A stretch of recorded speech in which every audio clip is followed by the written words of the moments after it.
aneh itu dapat screenshot dari panitia nih, dari Rabita Alawiyah sudah mengatakan aneh nggak mau datang dan aneh nggak mau utus wakil, diberikan kepada saya.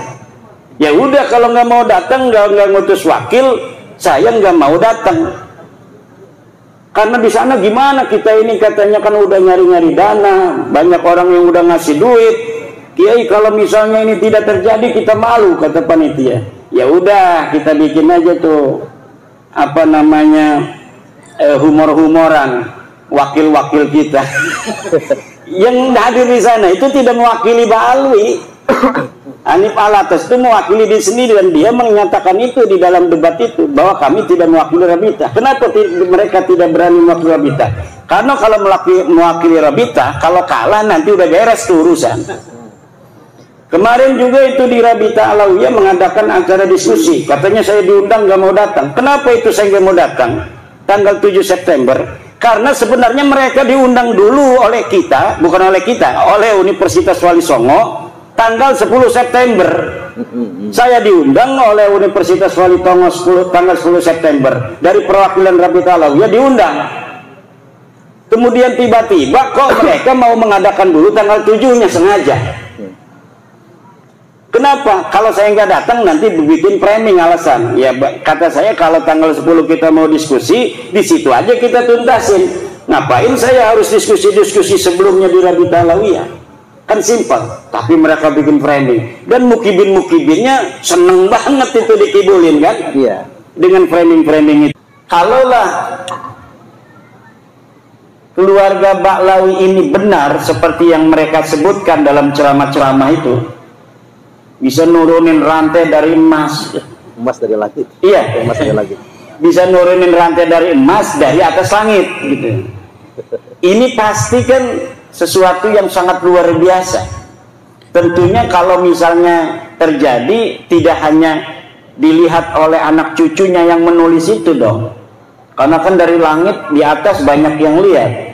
Harusnya banyak yang lihat juga dong ulama-ulama di Tarim itu. Sedangkan di Tarim banyak sekali ulama-ulama dari keluarga Mbak Fadal, dari keluarga Al-Khatib, dari keluarga-keluarga lainnya. Kenapa yang lainnya itu menulis kitab tapi tidak mendeteksi adanya rantai turun dari langit yang terbuat dari emas? Itu tidak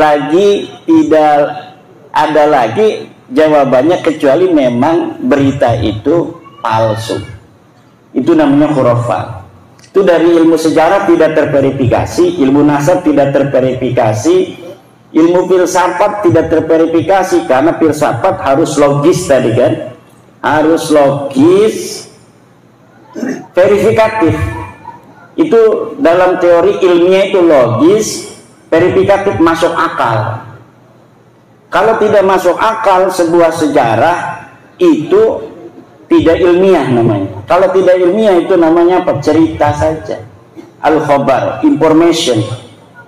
Information itu al-khabar mahtamala sidqa wal kadhiba. Sesuatu yang mungkin saja benar, mungkin saja salah. Bagaimana kita untuk mengetahui dia salah dan benar? Ya tidak ada lagi kecuali diverifikasi. Lamun wisuro istifadoh ya wisah. Sekarang kan sudah surah istifadah. Surah istifadah itu artinya populer, sampun viral. Wis viral para habibiki turunan nabi kan. Itu sudah katanya, kata Hanif Alatas. Kalau sudah surah istifadah ya sudah katanya. Harus diterima sebagai turun nabi. Tidak bisa bos. Pembodohan itu. Tidak bisa. Surah istifadah itu dalam ilmu nasab itu ada definisinya, ada syarat-syaratnya. Kata Ibnu Hajar Al-Asqalani mengatakan, innan nasaba mimma yasbutu bil istifadati illa ayyasbuta ma yukhalifu. Nasab itu memang termasuk sesuatu yang bisa untuk ditetapkan dengan popularitas. Cukup populer saja bahwa Kiai Suparman anaknya Kiai Ahmad. Udah didengar di tengah masyarakat begitu ya sudah. Gak usah diteliti-teliti siapa dukun yang menyaksikan lahirnya Kiai Suparman dari istrinya Kiai Ahmad. Gak usah begitu. Tapi apabila sudah nyata ada bukti yang membantah, misal ternyata Kiai Suparman dari Kiai Ahmad ini hanyalah anak angkat, maka surah istifadah itu batal. Dalam kaidah ilmu nasab, idza wujidatir rif'atu batalatil istifadatu. Apabila kitab sudah ditemukan, maka istifadah itu batal. Nah, sekarang kitabnya sudah ditemukan, Asy-Syajarah Al-Mubarakah. Anaknya hanya 3, Ahmad bin Isa, Muhammad, Ali, dan Husain.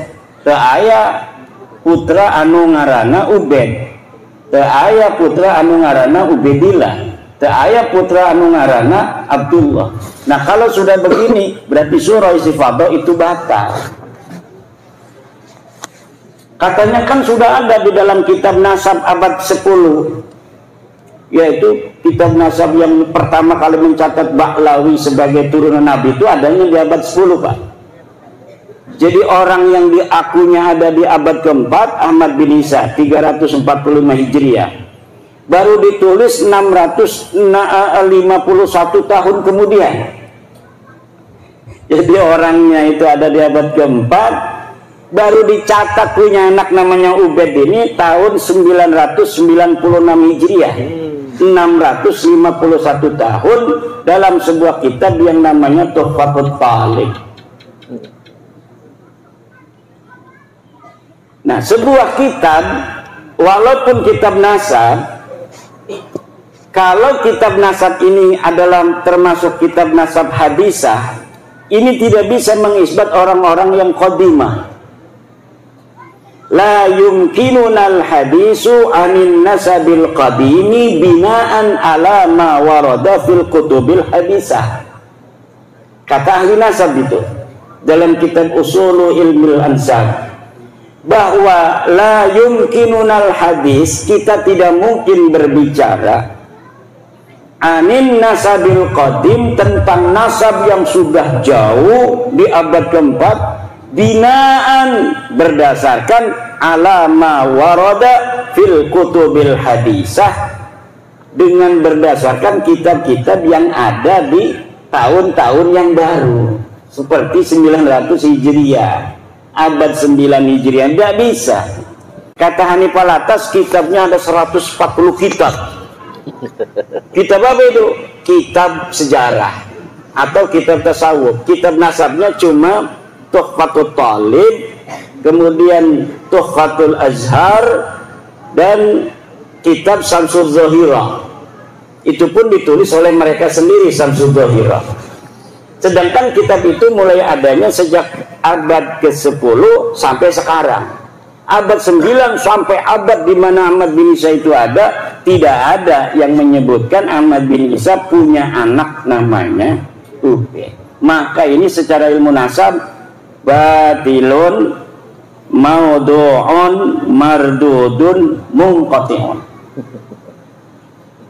Secara ilmu DNA orang seluruh Indonesia, seluruh dunia ini, Pak, sejak 2010 sudah diambil sampelnya oleh sebuah badan dari dunia yang ingin mengetahui ikatan hubungan antara satu suku dengan suku lainnya. Orang Arab sudah ditentukan haplogrupnya J1, orang Indonesia asli O. Nah, sedangkan Ba'lawi ini ngaku turunan Nabi, ketika dites DNA ternyata DNA-nya bukan J1 tapi G. G ini orang mana? Orang Turki, orang Georgia, Kaukasus dan sekitarnya. Itulah orang-orang apa namanya dengan haplogrup G. Kok adanya di Yaman? Mereka hijrah abad ke-6 Hijriah. Jadi tahun 500-an baru hijrah.